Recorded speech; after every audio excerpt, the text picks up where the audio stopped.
Welcome to Machine Learning, Model Validation, Part 3. This is for categorical data. Okay, remember, we're trying to determine if our model is any good. Is it garbage? Is it something we like? Whatever. So that's what we're after. So we're using k-fold cross-validation to do this. So we partition the data into k sets, hold out one set, and use the other sets to train the model, predict the y values in the holdout sample using the trained model, and repeat this until all k data sets have been held out once. Record the predictions for each of these as we go along, and we can compute anything that we need from our predictive R squared or our predictive confusion matrix. Now, notice that if the data is ordered along either the X or the Y variables, you should shuffle the data first. And I actually purposely made that mistake in the last video, just so you can see it can cause some problems. My guess is our model would have fit completely different if I would have shuffled it, and that's what I'm going to leave as an activity for the last one. So if you you should have seen an activity there that said shuffle the data instead. All right, so let's give this a go here. So we're going to be doing this for categorical data, so we need to pay attention to some things. So k-fold cross-validation will work most of the time. When we have categories, we have to pay attention to how many observations we have in each category. For example, if we have a category that only has 5 observations, then tenfold cross-validation won't work because we can't put one observation in each of the validation sets. Okay, we only have 5, but we're going to have 10 validation sets, so that's not going to work. We won't be able to tell, the models won't fit correctly because one will be looking, say, for, let's say there's 8 categories, one will be looking for 8 categories, and then when I go to the next model, there'll only be 7 there. So because there is no that fifth category or 8th category in there from these 5 observations. So just be careful with that. We also would like to make sure that we stratify as we sample. That way, we get proportionally about the same proportions of training and validation in each of these. So each of the validation sets. So, for example, if 20% of the population has a particular attribute, we want to make sure that in each one of our training sets, 20% of the population has that category, and in our validation sets, 20% of the population has that category.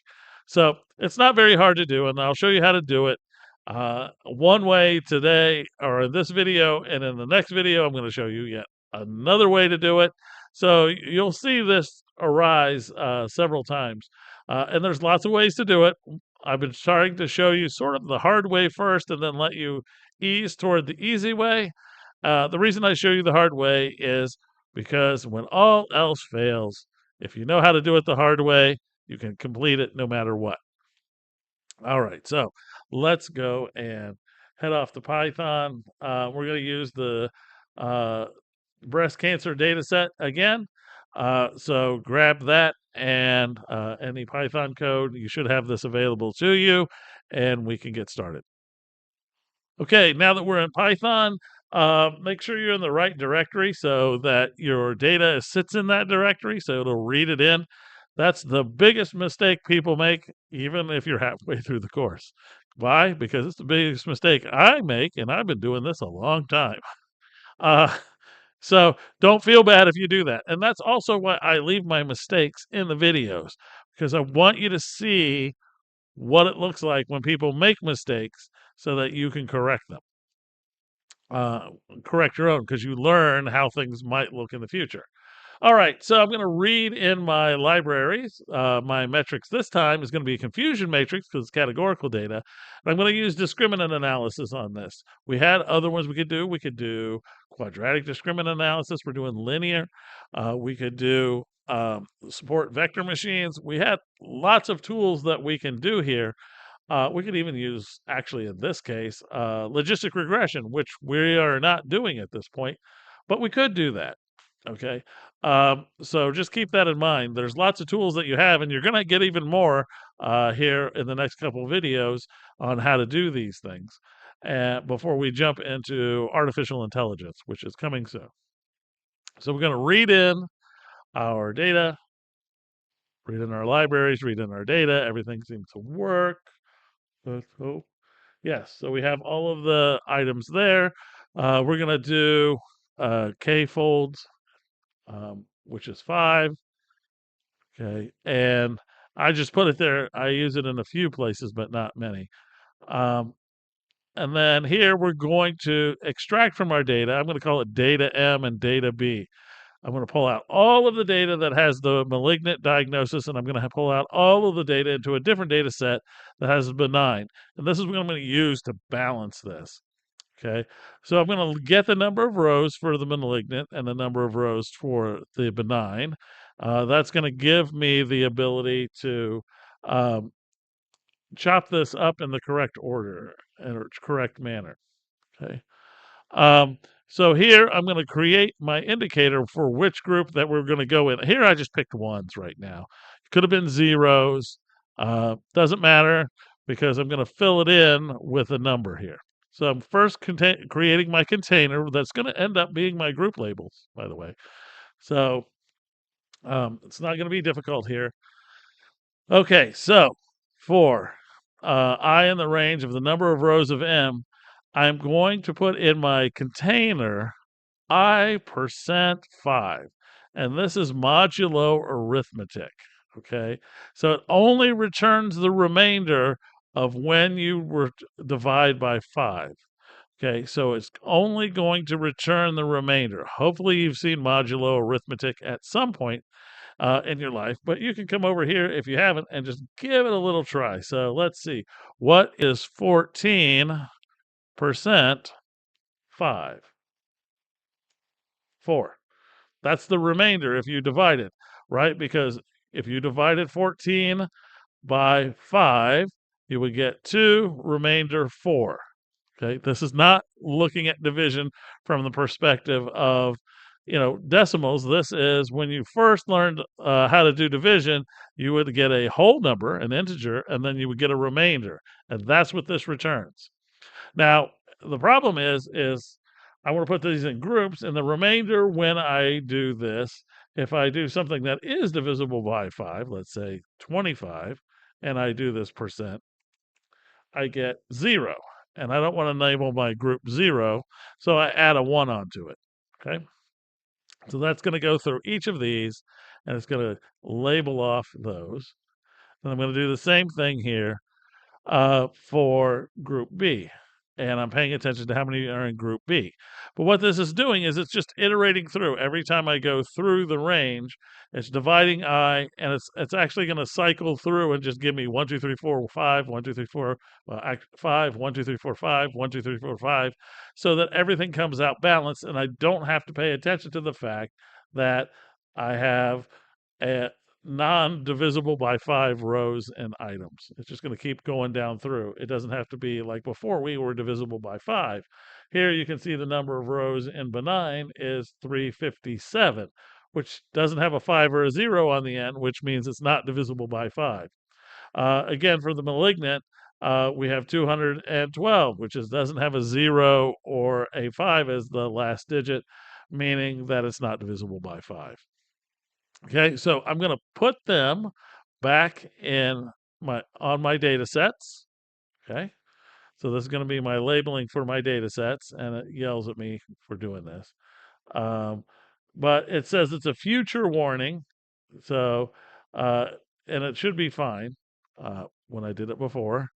Okay, so I've done this. Make sure everything's there, and I'm going to concatenate these together so that all my data is in one data set again.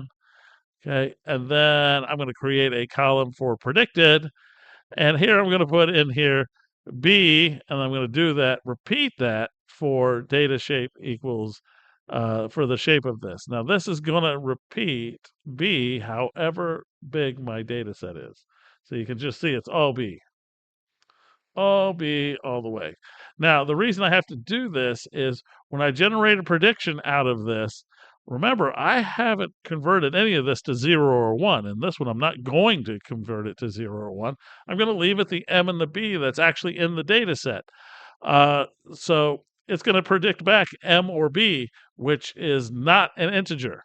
right? It's a character. So I want to make sure that I have a container that holds a character.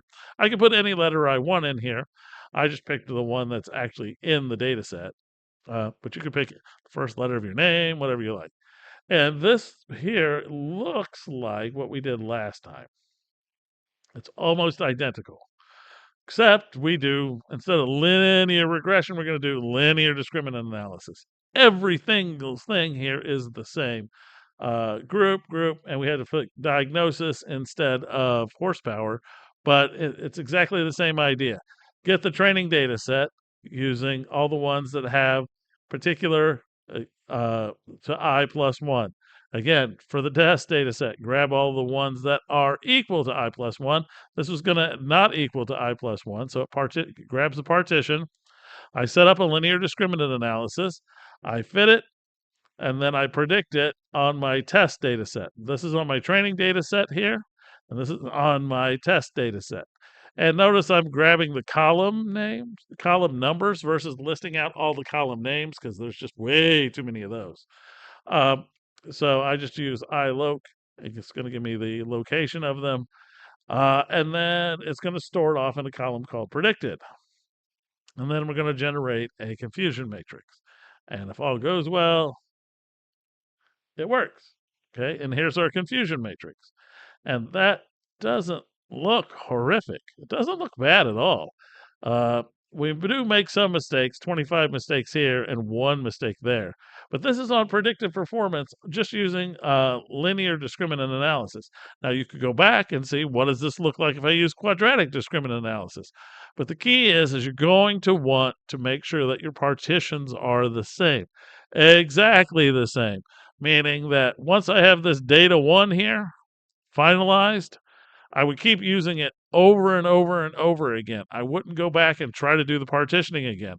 I would copy and paste what I have here and change linear to quadratic and make sure that it's loaded up in the top in the library and so on, so that I'm not changing the data set. That way I can compare across them. But I'm not going to do that right now because I'm going to leave that as an exercise for you to try to do. And then you can see how different models do different things. And also, you could try some SVM on it and see how that works as well. But I'll leave that to another video or an exercise for you to do. Okay, so next time we're going to look at a different way to model validate, and it's called train, tune, validate. And everybody's going to give you a different way of ordering this. This is the way I order it. Sometimes you'll hear train, validate, tune. I don't know what these people are thinking, though. So we're going to do it the way I say because you're watching my video. And it doesn't really matter in the grand scheme of things because as long as you have the ideas down, you can pull this off. And if you can do this last one, your employer is going to love you. You might confuse your employer, but whoever you're working with, you're going to impress because you've made sure that you have an unbiased approach to everything. All right, but we'll worry about that next video, and I will see you there.